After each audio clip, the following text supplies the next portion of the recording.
O vendedor, ele é a célula da venda, é aqui que o resultado muda. Você muda o resultado de uma empresa, mudando o resultado dos vendedores da empresa. Então, você tem que olhar para essa célula.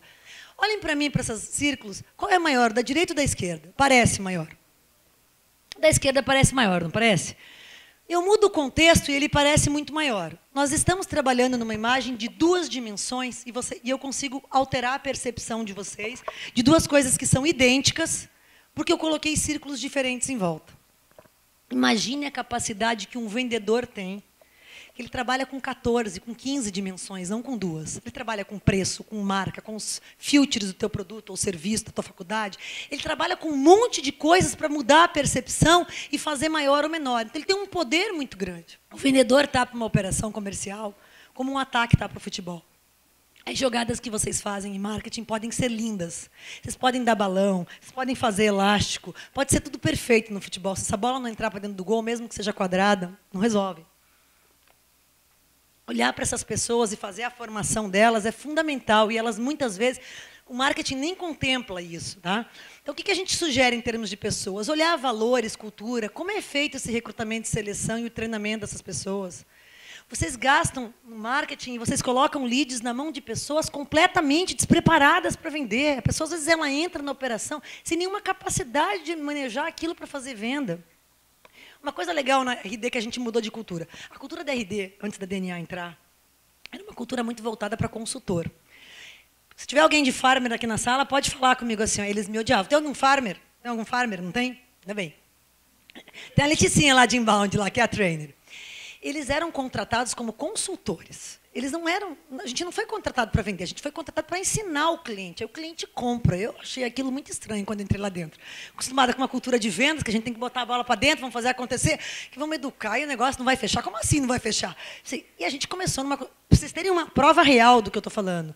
No ano de 2015, a Resultados Digitais, que faz um maior evento de marketing digital, com 8.000 pessoas, vai ter esse ano lá em Florianópolis, não tinha um stand de vendas.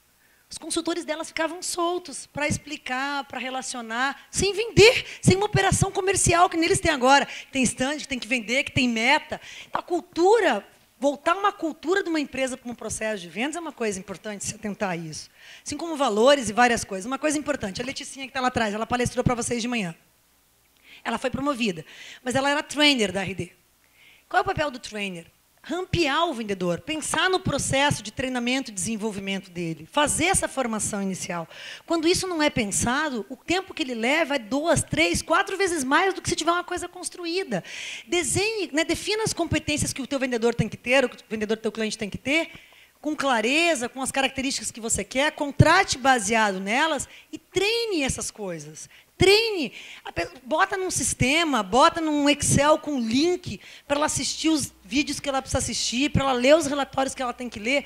Os vendedores, eles não são pensados dentro de uma estratégia.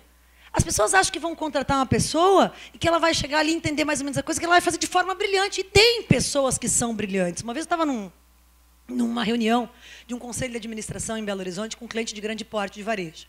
E aí os caras do fundo sentaram, eu apresentei a proposta do projeto que a gente estava tocando.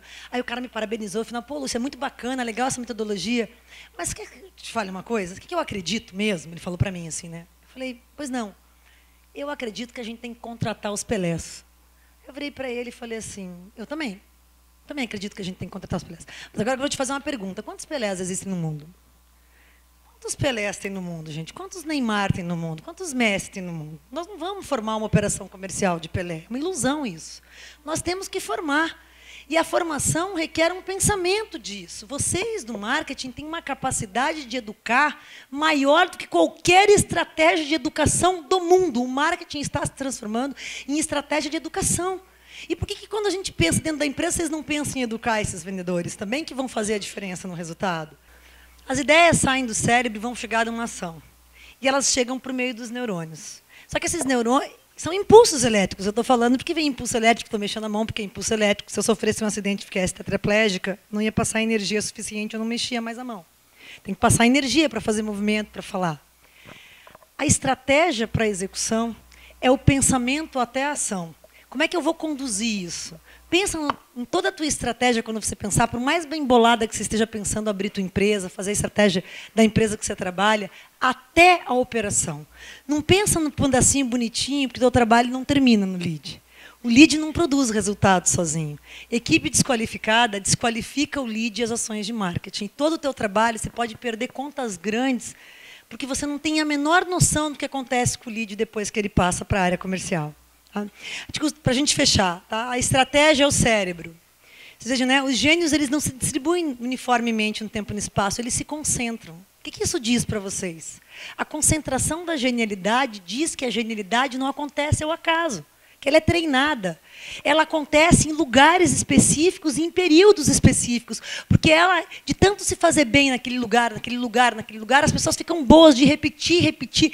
Elas mielinizam circuitos, elas transformam circuitos com uma camada que o próprio corpo da gente faz de mielina, que torna aquilo mais rápido. Os melhores jogadores de futebol do mundo jogaram futebol de salão. Por quê? O que tem a ver uma coisa com a outra? No futebol de salão, com um campo muito menor, ele toca muito mais vezes na bola, ele repete o movimento, ele tem que ter muito mais velocidade, porque ele não tem espaço. Se jogar meio metro dele, ele perde a bola. Todos os movimentos, ele começa a mielinizar circuito no corpo inteiro, de chute ao olhar, à mão, de uma forma tão veloz e precisa, que quando soltam ele num campo grande, ele é violento. Ele é muito melhor, porque ele está treinado, ele criou nele um sistema que vai da estratégia à execução completamente mielinizado. Pensa nisso na tua operação comercial. Pensa que a estratégia é o cérebro, mas ela tem que chegar na mão, e tem que chegar redondinha. E entre o cérebro e a mão, vendas é o coração da empresa. Para a gente fechar, uma frase que eu acho que traduz isso. A técnica vence a força, mas o espírito vence a técnica. E é muito verdade isso em vendas. A equipe de vendas trabalha com alma. A equipe de vendas envelhece mais cedo que as outras equipes, se desgasta muito. Mas tem que ter motivação aí. Vocês fazem bem. E isso para fora tem que fazer dentro da empresa também, no marketing aí. Muito obrigado pela atenção. A palestra está nesse link, gente.